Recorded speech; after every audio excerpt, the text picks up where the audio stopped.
Boa noite a todos, graça e paz.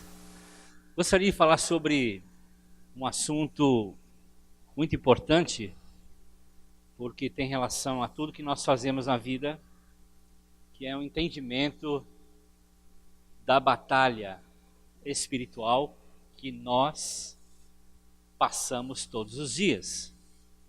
Não é porque talvez você diga que esteja tudo bem com a sua vida, ou não tenha consciência dessa luta, dessa guerra, dessa batalha, é que você não esteja passando por ela. Então eu gostaria de dar apenas uma introdução a respeito de batalha espiritual e focando naquilo que creio que é maior ponto, a maior questão da batalha espiritual, que é a respeito da cultura do reino de Deus e as outras. Essa cultura que nós vivemos no nosso dia a dia versus a cultura do reino. Então, o texto que nós vamos ler está no livro de 2 de Crônicas, capítulo 20. 2 Crônicas, capítulo 20. Então você vai abrindo aí, nós vamos ler alguns textos, a partir do verso 1, na medida da mensagem. Eu quero ser um pouco breve, porque é uma base e também por conta daquilo que Deus já falou ao nosso coração, tá bom?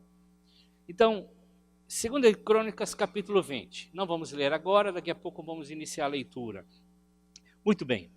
As histórias bíblicas do Novo e no Velho Testamento, principalmente do Velho Testamento, elas filtram e mostram a nossa própria condição. É como que elas fossem um filtro, uma revelação do que nós passamos no nosso dia a dia. As lutas, as batalhas, as conquistas, as informações que estão ali na Bíblia são um espelho para que nós possamos ver o que está acontecendo com a gente. É um filtro espiritual para mostrar a nossa própria condição. O que está acontecendo comigo? O que acontece comigo, mesmo que eu não veja? Então, a vida, a sua e a minha vida, os enfrentamentos, as lutas espirituais que nós passamos, tendo ou não consciência delas, sabendo ou não o que estamos passando, somente podem ser vistas através da fé. A fé revela aos olhos espirituais, a luta espiritual. A fé é um óculos que nos possibilita ver a realidade em que nós estamos passando. Fé. E é através dessa lente que se permite ver o presente problema em que atravessamos. É através da fé que a gente vê a situação, as dificuldades, as batalhas espirituais, mas também nos possibilita ver Deus, a ação de Deus, as promessas de Deus, o interesse de Deus na nossa vida, as ações dele a nosso favor. Isso muda radicalmente a nossa forma de enxergar, as circunstâncias que nós vivemos. E essas histórias passadas nos auxiliam a entender as ações de Deus, entender as promessas de Deus e como funcionam para o nosso dia a dia. Então, nós ao lermos textos como esse que nós vamos ler, ela possibilita o entendimento das lutas, das batalhas, e traz no nosso coração um zelo por Deus, pelas coisas de Deus, uma paixão maior por Ele. E é isso que nós precisamos. Nós precisamos ter um entendimento claro do que acontece com a gente no nosso dia a dia. Quando estudamos as guerras espirituais, não estamos falando dos conflitos interpessoais que eu tenho, você tem, talvez com um vizinho, talvez com o seu patrão, talvez com o seu cônjuge, talvez com alguém da sua família, algum conhecido, enfim. Não estamos falando dessas tensões interpessoais Embora muitas vezes o diabo pode usar a situação para criar um conflito, uma descrença, enfim. E nós estamos falando de usarmos um filtro bíblico para discernirmos o que está acontecendo com a gente. Paulo chama isso de guerra espiritual. Paulo fala isso de uma batalha que todos os dias, não é um dia marcado, todo o tempo eu e você passamos. Há uma luta, há uma guerra, há um mover espiritual todos os dias, em todos os momentos da nossa vida. Uma luta, uma guerra. E essa batalha tem uma base. Você nunca deve esquecer isso. Se você esquecer todo o sermão, pelo menos isso guarde. Essa batalha tem uma base, essa batalha tem um campo. É um conflito cultural. É a cultura do reino versus a cultura que nós estamos acostumados a viver. E a cultura que nós estamos acostumados a viver nos fazem pensar, agir, filtrar, reagir. A cultura que nós estamos vivendo, a cultura que foi instalada em nós ao decorrer da nossa vida, nos fazem agir, reagir, pensar, falar de um jeito. E quando nós entregamos a vida a Jesus, quando nós reconhecemos Ele como Senhor e Salvador, uma nova cultura é instalada no nosso coração. Nascemos de novo. Somos cidadãos do céu, representantes, como Paulo diz, embaixadores de um reino. Nós nos tornamos embaixadas vivas, onde a lei, onde a moeda, onde o pensamento vem de um lugar, de um reino, que não é desse mundo. Então, a batalha é um conflito cultural, é um conflito de pensamentos. Então, esses poderes, que Paulo diz, poderes das trevas, no texto de Efésios capítulo 6, verso 12, que nós acabamos de colocar, eles querem nos prender a uma guerra errada. Ele nos ensina o seguinte: reaja dessa forma quando você for atacado. Pense dessa forma quando a crise financeira vier. Você deve falar assim quando você tiver um conflito com o seu cônjuge. Essa maneira de pensar, da cultura que nós aprendemos, é exatamente essa que o diabo quer que a gente continue nela. Agir e reagir de forma errada, lutar a guerra errada, na cultura errada. Então nós precisamos usar um filtro bíblico, e pensarmos nesse alvo que o diabo tem usado para nos atacar. Então eu preciso entender que eu preciso me conectar à guerra certa. E a guerra é cultural. Eu não posso viver uma performance cristã. Muitos vivem uma performance cristã. Na igreja, na célula, em alguns momentos, vivem uma performance. Vestem uma identidade. Mas os demais tempos, na maioria da sua vida, eles reagem culturalmente como cidadãos dessa terra. Nós precisamos romper com as performances. Nós precisamos detectar que muito do que nós vivemos é pura performance. As nossas orações talvez sejam performance. Aquele momento nós vestimos uma forma de falar, uma forma de orar, diferente das demais momentos da nossa vida. Vocês estão entendendo? Estão compreendendo? Quantos estão entendendo aqui? 3 pessoas, 4, tá bom, tá ótimo. A batalha espiritual é uma guerra na mente, irmãos. E a nossa mente vive cheia de distrações. O diabo quer nos distrair e muito. Quer que a gente não tenha tempo para pensar no que está acontecendo de fato com a gente. E a batalha é essa guerra na nossa mente. Preste bem atenção. Há uma guerra na sua mente. Há uma guerra na nossa mente. E quer nos tirar, roubar a vida abundante que Deus quer e promete a cada um de nós. Talvez essa seja a sua pergunta, porque não tem uma vida abundante. Porque acontecem certas situações comigo, com as pessoas. Talvez é porque nós não compreendamos a maneira em que nós vivemos e como vivemos nessa tal chamada guerra espiritual.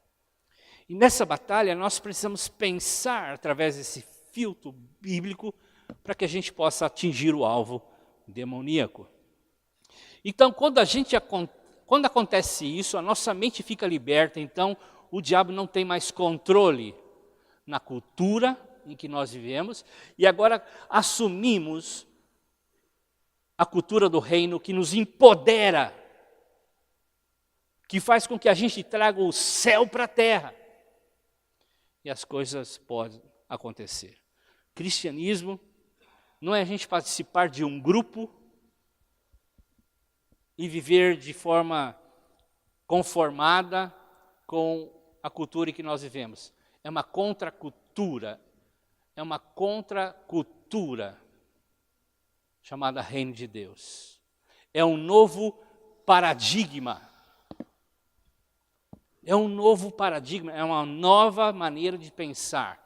É uma nova maneira de pensar finanças.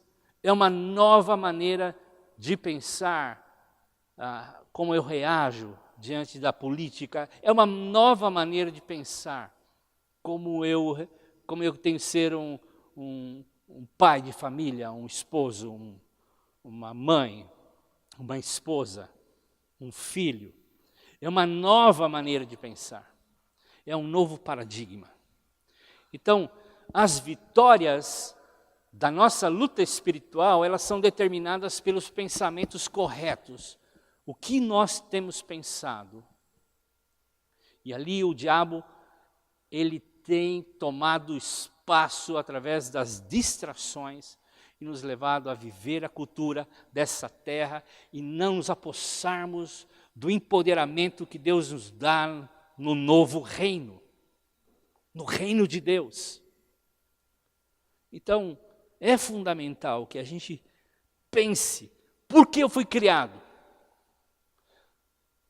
É fundamental que eu pense de forma a qual Deus me criou.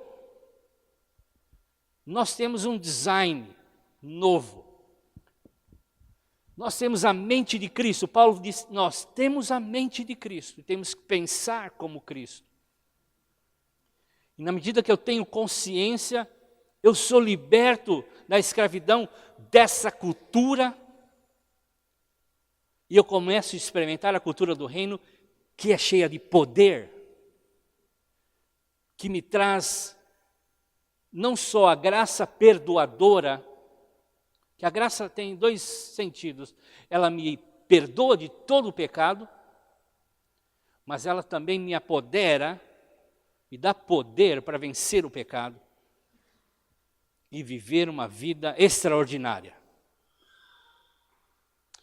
Todos aqui lembram de Daniel na cova dos leões, ok? Vamos ver algumas histórias bíblicas. Por exemplo, Daniel nas covas dos leões. Daniel, por não se curvar à cultura babilônica, ele foi jogado na cova de leões, leões famintos, e ele passeava, brincava com os leões, e os leões nada. Ele foi retirado de lá, e por não cumprir, então ele foi jogado, não cumprir uma cultura, dizendo, olha, não ore mais, não pode orar mais a ninguém, a não ser ao rei. Ele, não, vou continuar orando a meu Deus. A cultura diz algo para você, ele diz, não, a cultura do reino é outra. Então ele foi retirado por os leões ficarem em jejum com ele, mas algumas pessoas foram atiradas e os leões pegaram como aquele animal que a gente joga um pedaço de carne, ele cata no ar. A Bíblia diz isso. Há outros personagens na Bíblia, mas aí no Novo Testamento aparece João Batista, e Jesus disse o que de João Batista? Dentre as mulheres dessa terra, não tem o quê? Maior homem do que ele. João Batista era maior do que Davi, maior do que Daniel, maior que qualquer outra história. Mas ele diz mais, o texto continua e a gente não se apercebe. Ele diz assim, mas no reino ele é o menor. Significa que nós podemos ser mais do que João Batista.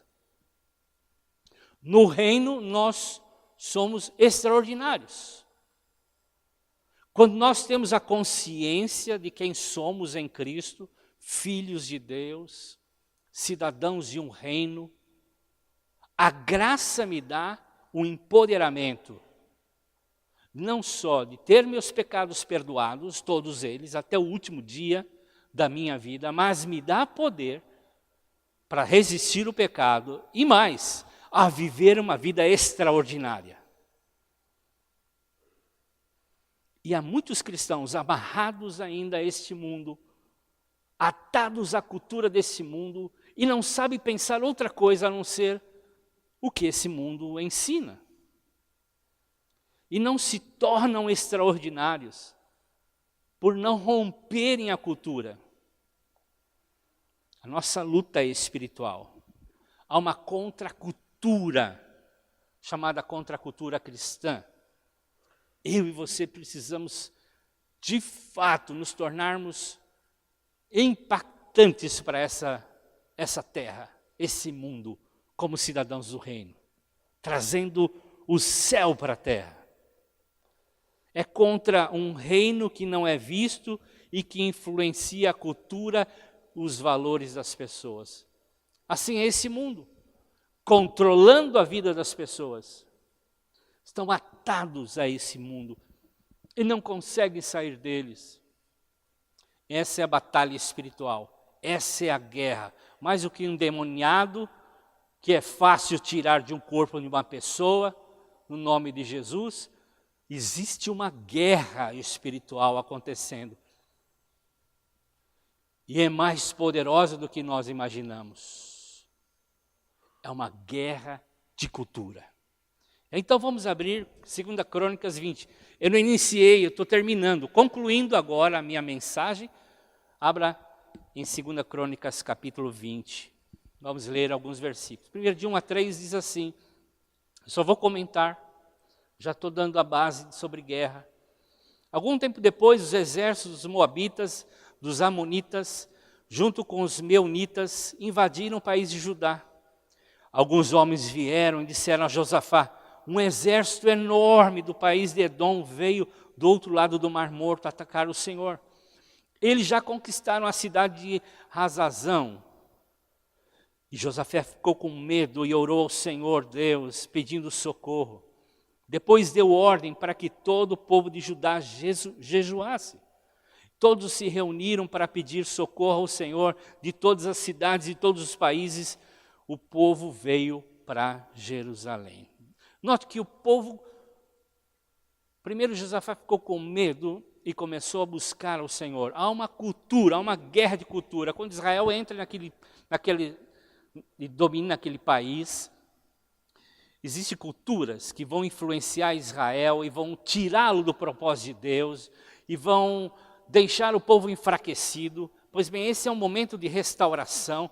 O reino tinha sido dividido, sul e norte.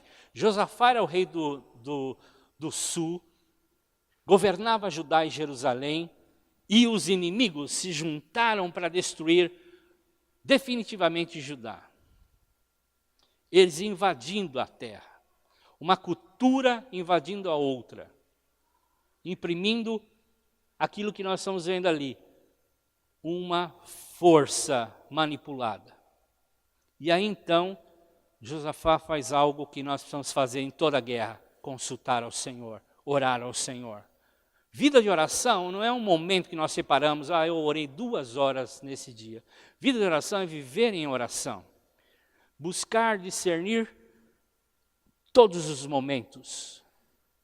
Onde ir, o que falar, o que vestir, onde andar. Ao fechar negócios, há muitos cristãos perdendo negócio porque não fazem segundo o reino. há um mover de Deus na questão financeira que nós precisamos entender, compreender. E há uma guerra, porque Deus quer nos abençoar. Deus quer fazer o seu povo próspero para que as pessoas possam enxergar e dizer: o que está acontecendo com aquele povo? Alguma coisa está acontecendo com eles? Eles são prósperos. Eles andam com Deus e dizem que são prósperos. Então, eles consultaram ao Senhor, buscaram ao Senhor, sem nenhuma distração. O foco deles era o Senhor.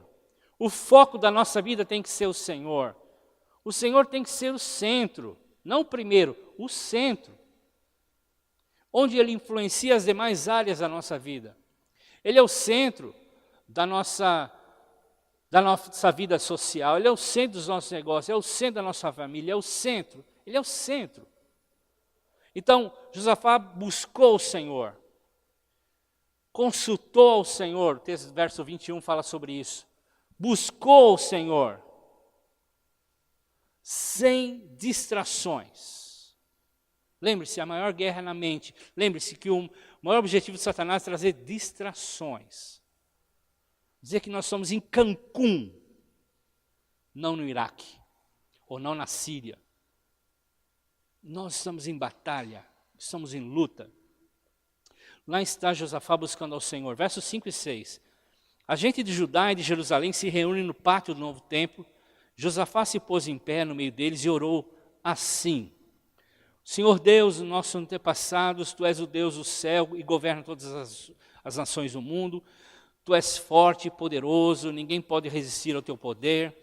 Tu és o nosso Deus, expulsaste os moradores dessa terra diante do Teu povo de Israel e desce essa terra deles para sempre a nós, os descendentes de Abraão, seu amigo. Veja que a oração apelativa de Josafá. Ele diz: o Senhor é poderoso, o Senhor é maior, não tem nação contra o Senhor nos prometeu, o Senhor deu e o Senhor é amigo do Abraão. Verso 12.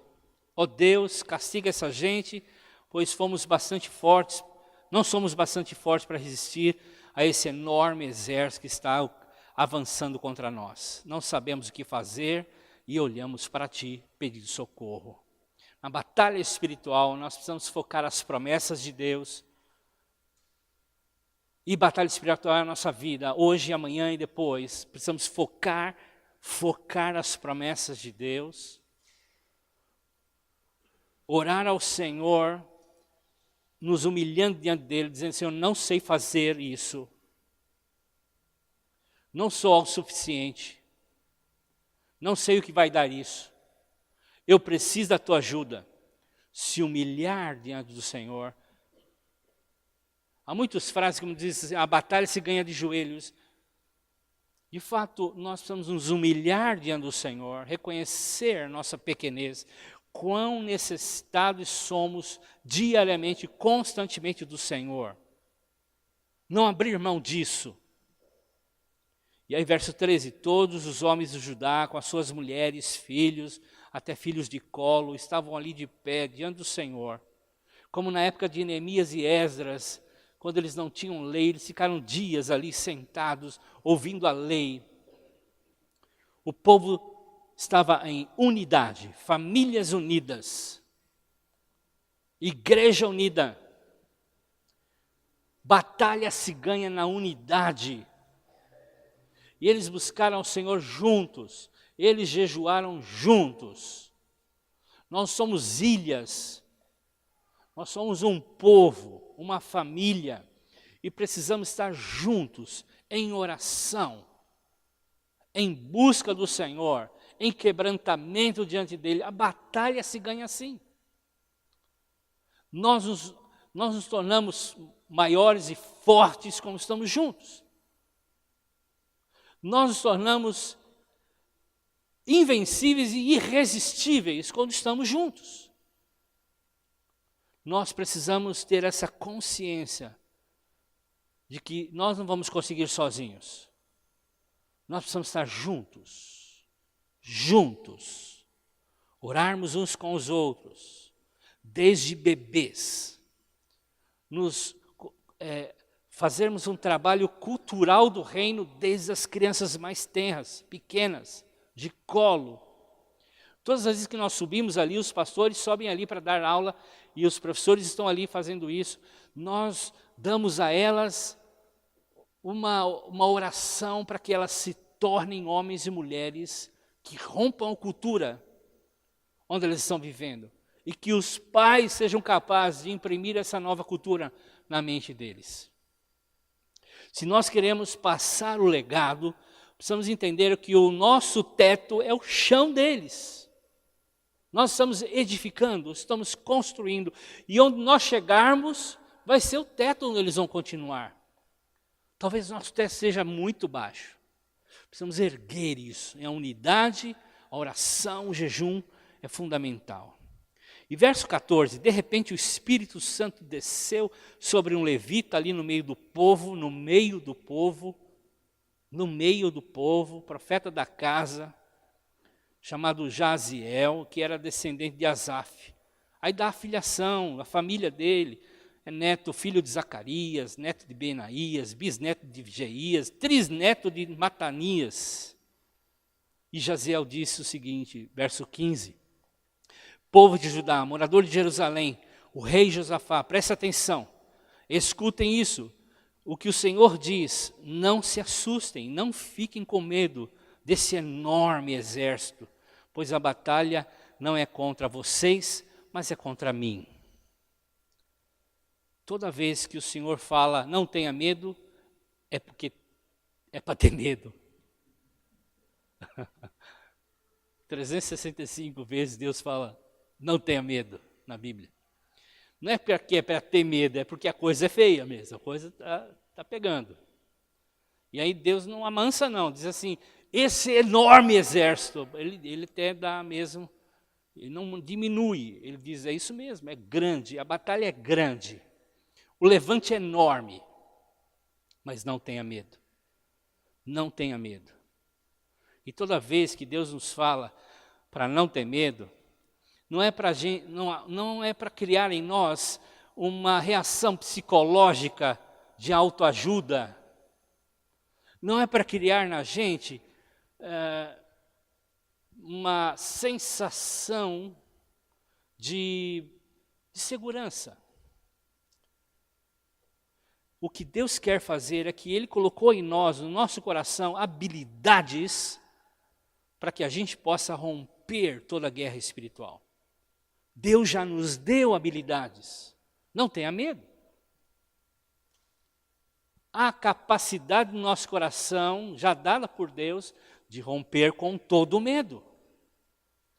Há promessas na Bíblia que são para nós armas para nos fazer romper todo o medo.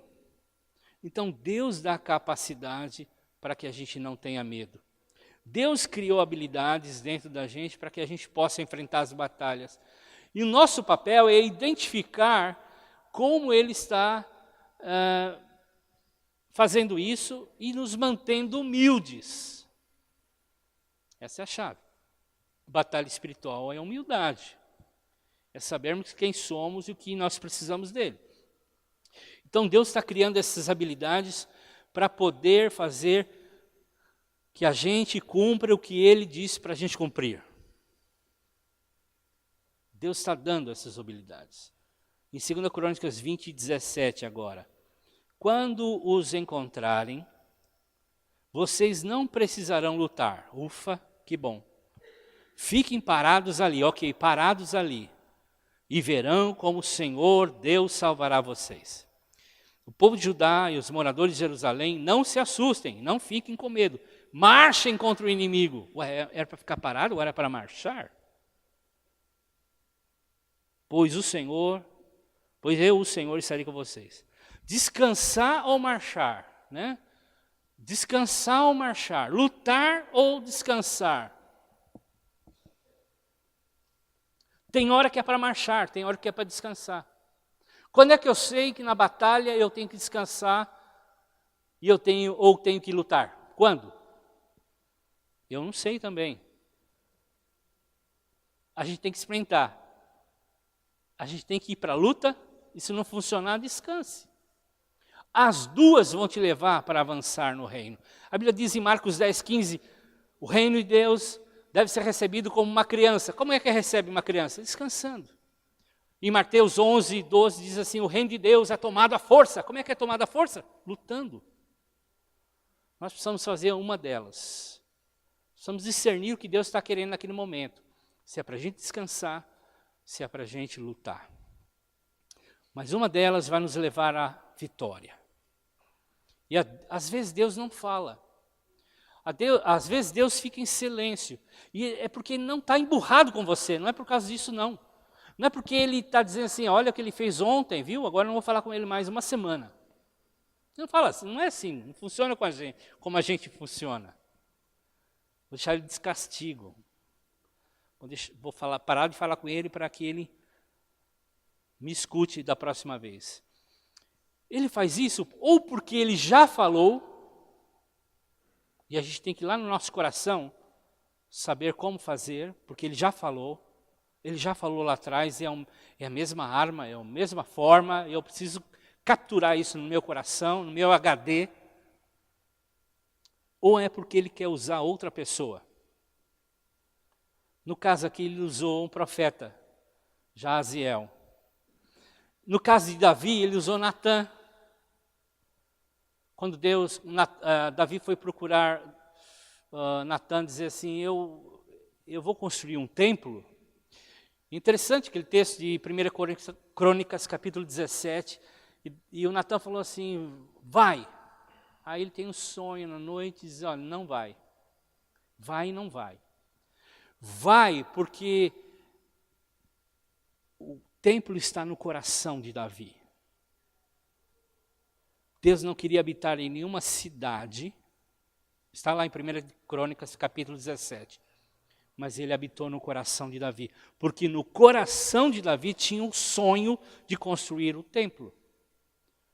E às vezes Deus faz isso com a gente. Deus fala através de alguém, para trazer um sonho à realidade. Para trazer um sonho de forma concreta. Então, Ele faz isso para que a gente crie vínculos uns com os outros. A gente possa depender uns dos outros, suportar uns aos outros, fortalecer a identidade de corpo.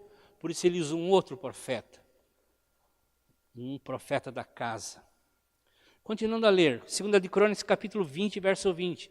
De manhã seguinte, todos se levantaram cedo, foram para o deserto de Tecoa, saíram de Josafá, ficou em pé e disse, povo de Judá e moradores de Jerusalém, escutem, confiem no Senhor, seu Deus, e vocês estarão seguros. Confiem nos profetas dele, e tudo que vocês fizerem dará certo. Ou, em outro texto, será próspero. Deus quer revelar a nós as batalhas espirituais que nós estamos enfrentando através dos nossos profetas. Os profetas dessa casa, os irmãos dessa casa. Mas também Ele quer nos levar, como Josafá diz, à prosperidade através dos profetas dessa casa. Deus quer revelar coisas para que nossa vida saia de uma situação que está há anos paralisada. Ou que ainda você não alcançou, Deus tem os seus profetas nessa casa. E aí, Deus não é um Deus de sobrevivência, mas Deus é um Deus de abundância. Quando você terminar o texto, não vamos terminar muito mais, estou encerrando, mas quando nós terminarmos o texto, vai ver que eles, além de vencer o inimigo, pegaram despojos, demoraram 3 dias para carregar. 3 dias. Enriqueceu a vida daqueles homens. Os profetas trazem palavra, não só para a guerra, mas para a prosperidade. Confie nos seus profetas, diz o texto, e tudo que vocês fizerem dará certo. Últimos versículos, verso 21 e 22.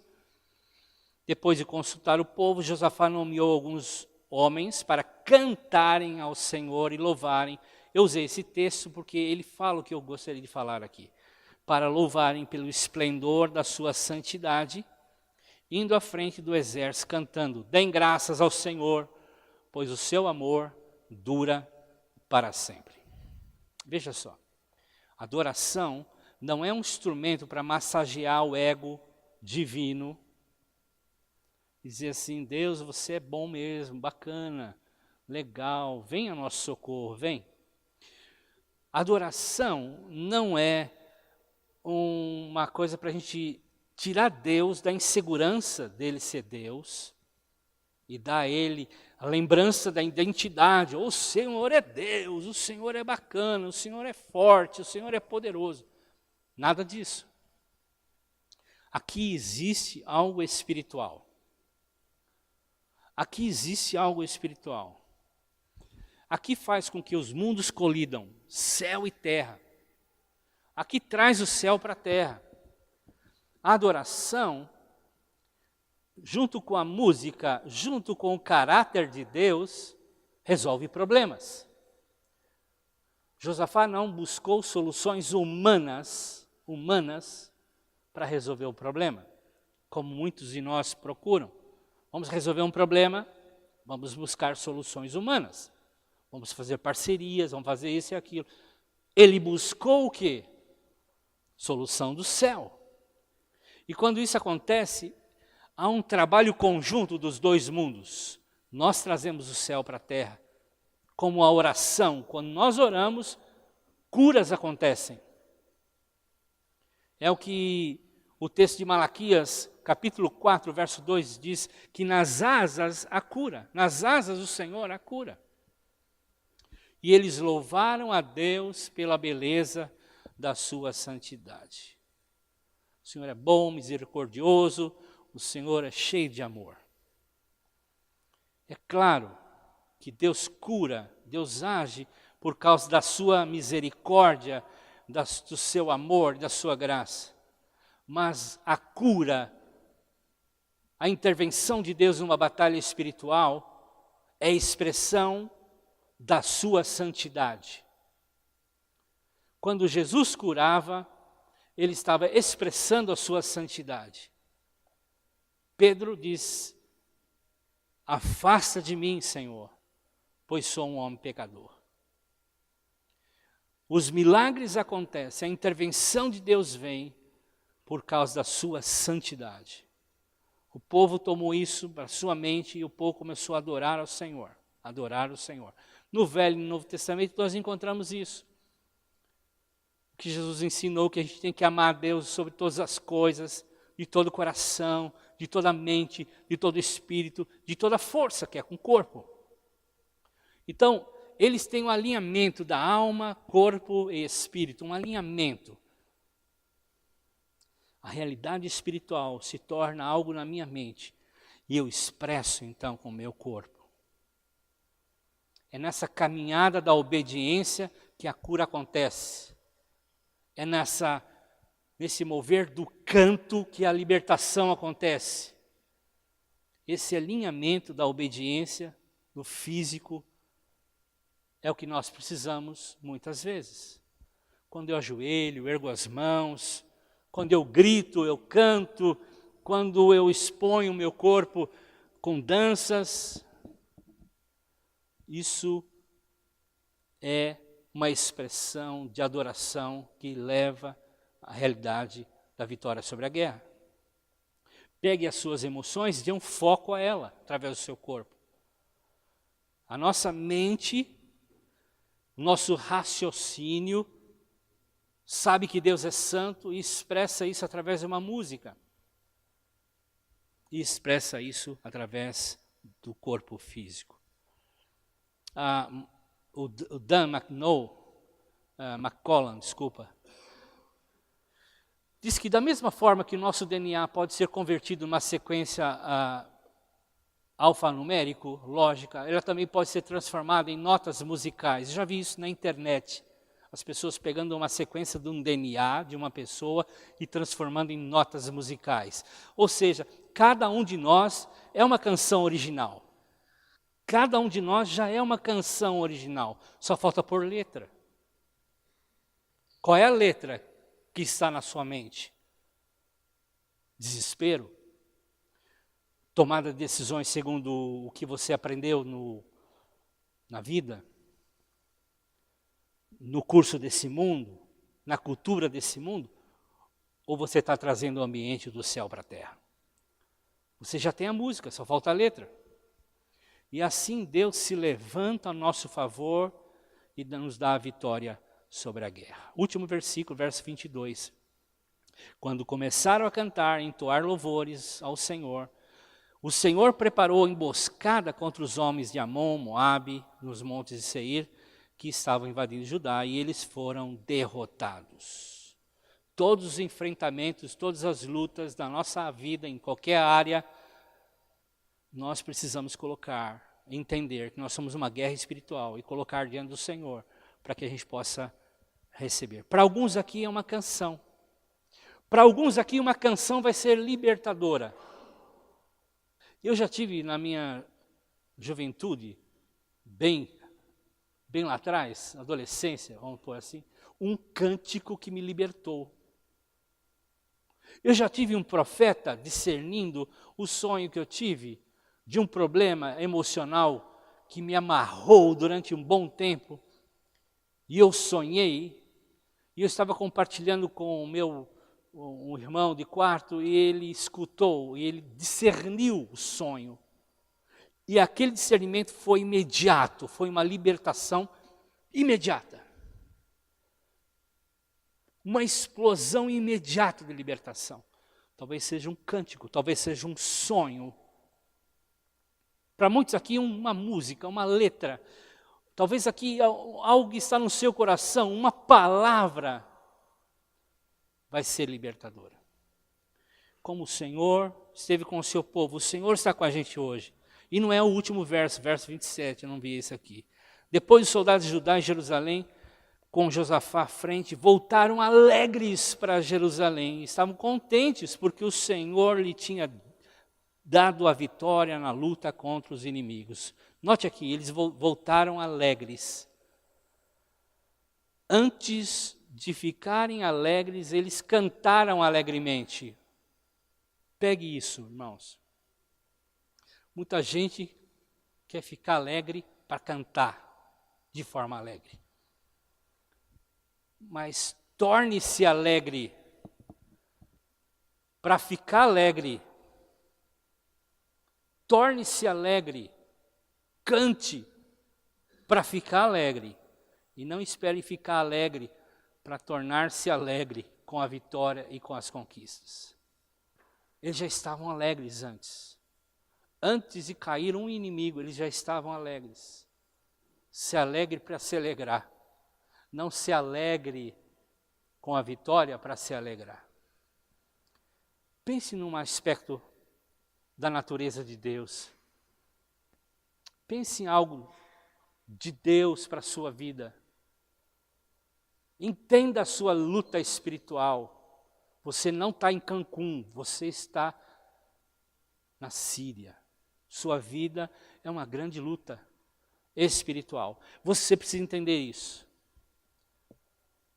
Os olhos são abertos.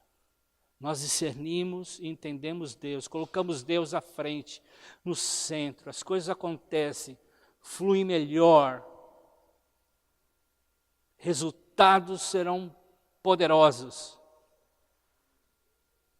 Nós vamos fazer isso, amém? Feche seus olhos, vamos orar. Obrigado, Senhor, pela Tua palavra, por esse texto que nós lemos, que ele sirva pelo Teu Espírito de um colírio para abrir os nossos olhos espirituais, que a gente entenda, Senhor, o que está acontecendo na nossa vida, que a gente compreenda as lutas que nós temos constantemente e que nós tomemos as decisões que vão nos levar a uma vitória em todas as áreas da nossa vida. Nós oramos em nome de Jesus. Amém. Amém.